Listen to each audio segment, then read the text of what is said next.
आपल्या समाजामध्ये असे भरपूर लोक आहेत की जे लोक स्वतः कधीही प्रगती करत नाहीत, स्वतः कधी यश मिळवत नाही, स्वतःसाठी यांना काही जमत नाही, पण दुसरा जर त्याच्या कष्टानं पुढे जात असेल, दुसरा जर प्रगती करत असेल तर मात्र या लोकांना त्याचा प्रचंड त्रास व्हायला लागतो आणि माझं चांगलं नाही झालं तरी चालेल पण दुसऱ्याचं नुकसान झालं पाहिजे अशा मनोवृत्तीची मंडळी, म्हणजे माझं चांगलं नको होऊ दे, माझं वाईट होऊ दे, पण दुसऱ्याचं भलं होता कामा नये. आणि असं वाटणारी जी लोकं आहेत ना ती आपल्या आजूबाजूला अनेक वेळा आपण पाहतो आणि हे लोक केवळ दुसऱ्याचं वाटोळं करण्यासाठी जन्माला आलेली असतात आणि अशा पद्धतीची लोक समाजामध्ये आहेतच. पण जर अशी लोक आपल्याच घरामध्ये असतील तर मात्र किती भयंकर घटना घडू शकते हे बघणार आहोत आपण आजच्या या भागामध्ये. आणि यासाठी आपल्याला जायचं आहे पुण्याला.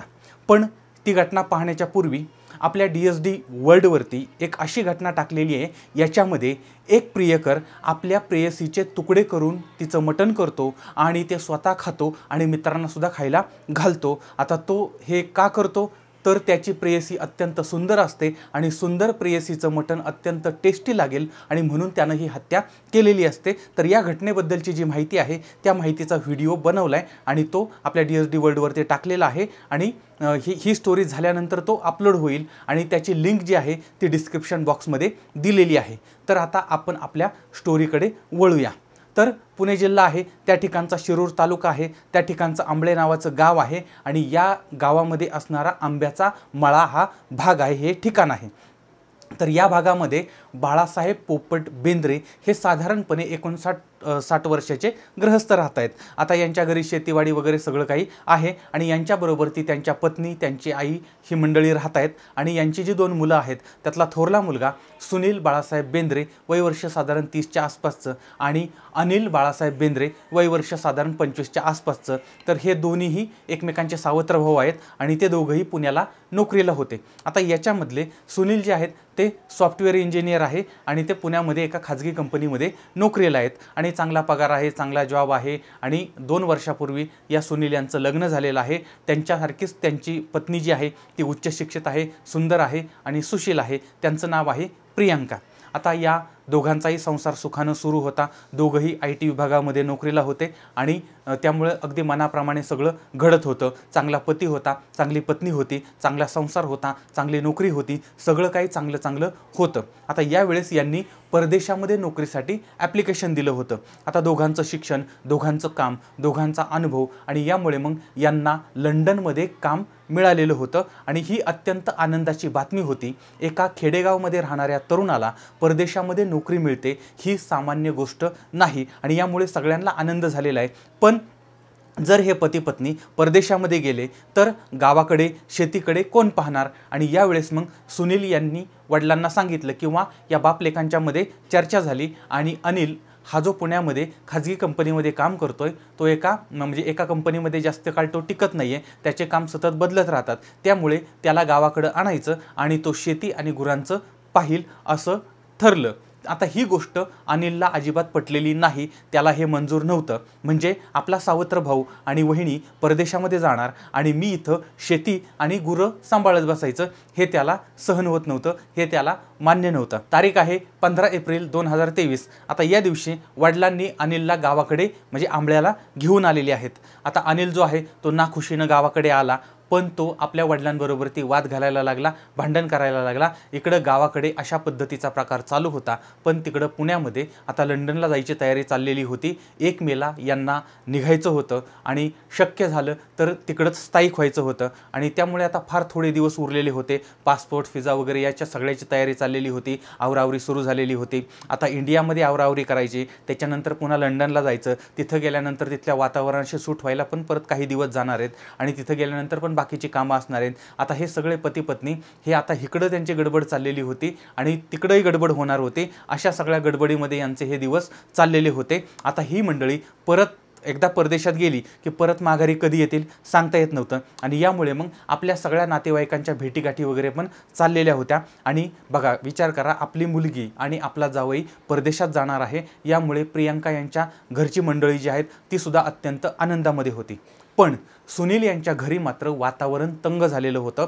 सावत्र भाऊ अनिल हा घरामध्ये गोंधळ घालत होता. आता यामुळे सुनील आणि प्रियंका हे दोघंही गावाकडे आले आणि आपण अनिलला समजावून वगैरे सांगू आणि घरच्या सगळ्यांची पण भेट होईल अशा पद्धतीचा विचार यांनी केला आणि हे पती पत्नी त्या ठिकाणी आलेले आहेत. पण आल्यानंतर यांनी त्याला समजावण्याचा प्रयत्न केला पण तो समजण्याच्या मानसिकतेमध्ये नव्हता. तारीख आहे 23 एप्रिल 2023. या दिवशी वार होता रविवार आणि या दिवशी अनिलच्या रागाचा पारा जो आहे तो अत्यंत चढलेला होता आणि रागाच्या भरामध्ये त्यानं सर्व दरवाजा खिडक्या बंद केल्या आणि घरातील टेबल खुर्च्या जे काही फर्निचर होतं त्या फर्निचरची तोडफोड करायला सुरुवात केली होती आणि त्याचा सगळा राग यानं निर्जीव वस्तूंवरती काढलेला होता. पण यावेळेस सुद्धा बाकीच्या मंडळींनी या अनिलला शांत करण्याचा प्रयत्न केला आणि आता तो रविवार होता, तो दिवस गेला, दुसरा दिवस उजाडला सोमवार. पण अनिल काही शांत झालेला नव्हता. आता हे दोघं परदेशामध्ये नोकरीला जाणार, तिकडं मौज मजा करणार आणि मी इकडं शेतामध्ये काम करणार आणि यांच्यामुळेच माझी नोकरी गेलेली आहे किंवा मला नोकरी सोडायला लागली ही बाब याला सहन होत नव्हती. आणि आता सोमवारचा जो दिवस होता तोही मावळला होता. संध्याकाळ झाली, रात्र झाली. त्यानंतर आता घरात सगळी मंडळी होती. मस्तपैकी जेवण बनवले, सगळ्यांनी जेवण केलं आणि त्याच्यानंतर सुनील आणि त्यांच्या पत्नी हे दोघंही टेरेसवरती झोपायला गेलेले आहेत आणि वडील, आई आणि आजी हे जे तिघंजण आहेत ते तिघं हॉलमध्ये झोपले होते आणि अनिल त्याच्या बेडरूममध्ये झोपायला गेला होता. पण त्याला झोप येत नव्हते, त्याच्या डोळ्याला डोळा लागत नव्हता. मनामध्ये राग आणि आग पेटलेली होती आणि यातच पहाटेच्या 4-5चा सुमार झालेला होता. हा उठला, हातामध्ये चाकू घेतला आणि वर टेरेसवरती गेला. या ठिकाणी सुनील आणि वहिनी या दोघं झोपलेले होते. यांना झोपेतच त्यांच्यावरती यानं चाकू हल्ला केला. चाकूनं त्यांच्यावरती वार करायला सुरुवात केली. बाजूला व्यायामाचं काही साहित्य पडलेलं होतं, डंबेल्स पडलेले होते आणि विटा पडलेल्या होत्या, त्यांनीसुद्धा मारायला सुरुवात केली. आता यावेळेस प्रचंड आरडाओरडा झाला. हा आरडाओरडा ऐकून वडील जे आहेत ते टेरेसवरती धावले आणि त्यांनी पाहिलं सुनील आणि सून जे आहेत ते दोघेही रक्ताच्या थारोळ्यात पडलेले आहेत आणि सुनील प्रतिकार करतोय आणि अनिल जो आहे तो त्याला मारण्याचा प्रयत्न करतोय. आणि यावेळेस मग वडिलांनी यांना थांबवण्याचा प्रयत्न केला. यावेळेस त्यांना सुद्धा जखमी करण्यात आलं होतं आणि यावेळेस मग वडिलांनी आपल्या भावकीतल्या लोकांना वगैरे किंवा आरडाओरडा झाल्यामुळे बाकीची मंडळी जी आहेत तीही जागी झाली आणि शेजारी पाजारी बाकीची मंडळी त्या ठिकाणी पोहोचलेली आहेत. आता आजूबाजूची लोक येत आहेत हे पाहिल्यानंतर अनिल जो आहे तो सावध झाला आणि त्या ठिकाणावरून तात्काळ तिथून निघाला आणि दुचाकी क्रमांक आहे MH12 MU 4286 ही गाडी त्यानं काढली आणि गाडीला किक मारली आणि न्हावरा जो आहे त्या दिशेनं तो भरधाव वेगानं निघालेला आहे. आता यावेळी समोरून MH12 EX 6695 ही जी कार आहे ती कार येत होते आणि त्या गाडीला याच्या दुचाकीनं धडक दिली आणि या अपघातामध्ये अनिल जो आहे तो प्रचंड जखमी झाला. नंतर त्याला ससून रुग्णालयामध्ये दाखल करण्यात आलं होतं पण ससून रुग्णालयामध्ये त्याला मृत घोषित करण्यात आलं होतं. दुसऱ्या बाजूला सुनील आणि प्रियंका यांना म्हणजे या ज्या हल्ल्यामध्ये ते प्रचंड जखमी झाले होते आणि दुर्दैवाने प्रियंका यांचा मृत्यू झाला आणि सुनील जे आहेत ते खाजगी रुग्णालयामध्ये उपचार घेत होते. आता त्या वडिलांवरती किती दुःखद वेळ आली बघा. एका बाजूला एक मुलगा दवाखान्यामध्ये आहे, सुनेची हत्या झालेली आहे आणि त्यांना मारणारा मुलगा जो आहे तो रस्ते अपघातामध्ये मरण पावलेला आहे. काही वेळातच होत्याचं नव्हतं झालेलं होतं आणि वडिलांना या गोष्टीची फिर्याद द्यायची वेळ आली.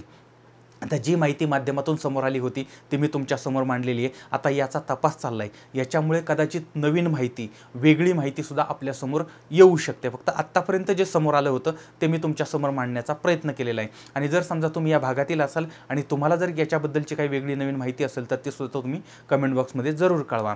आता ही घटना ऐकताना एक गोष्ट कायम आठवते.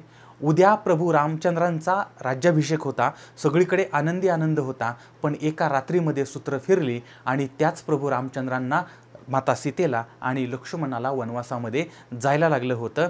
पण काहीही झालं तरी या परिस्थितीमध्ये सगळे सावत्र भाऊ एकत्र होते आणि त्या सावत्र भावांचं प्रेम कमी झालेलं नव्हतं. पण आजच्या कलियुगात मात्र सगळं उलटं घडतंय. ज्या लेकीला, ज्या बहिणीला तळहाताच्या फोडाप्रमाणे जपलंय तिच्या नव्या जीवनाला नवीन सुरुवात होत होती. त्याच्याच अगोदर ही दुर्दैवी घटना घडलेली होती आणि ती सुद्धा एका धीरानंच अशा पद्धतीने किंवा भावानंच हे सगळं घडवलेलं होतं. आता या सगळ्या प्रकरणामधून आपल्याला धडा काय मिळतो? काही लोक जे असतात म्हणजे सुरुवातीलाच मी जे सांगितलं की स्वतः बरबाद होतात पण ते दुसऱ्याचं सुद्धा नुकसान करत असतात आणि अशा मनोवृत्तीची जी मंडळी आहेत त्यांना आपण अगोदर समजून घेतलं पाहिजे आणि अशा लोकांपासून सावध राहिलं पाहिजे आणि अशा लोकांच्यापासून आपण दूर राहिलं पाहिजे. आता या घटनेमध्ये नियतीनं आपला न्याय केला म्हणजे गुन्हेगाराला त्याची शिक्षा मिळाली. पण त्या गुन्हेगारानं किंवा त्या आरोपीनं किंवा त्या संशयितानं जे दुःख बाकीच्या मंडळींना दिलं ते मात्र कधीही कमी होणारं नाही आहे. तर आता या घटनेबद्दलची तुम्हाला काय अजून तुमची प्रतिक्रिया काय आहे ती सुद्धा तुम्ही जरूर कळवा. पुन्हा भेटूया पुढच्या भागामध्ये एका नवीन क्राईम स्टोरीसह. तोपर्यंत धन्यवाद.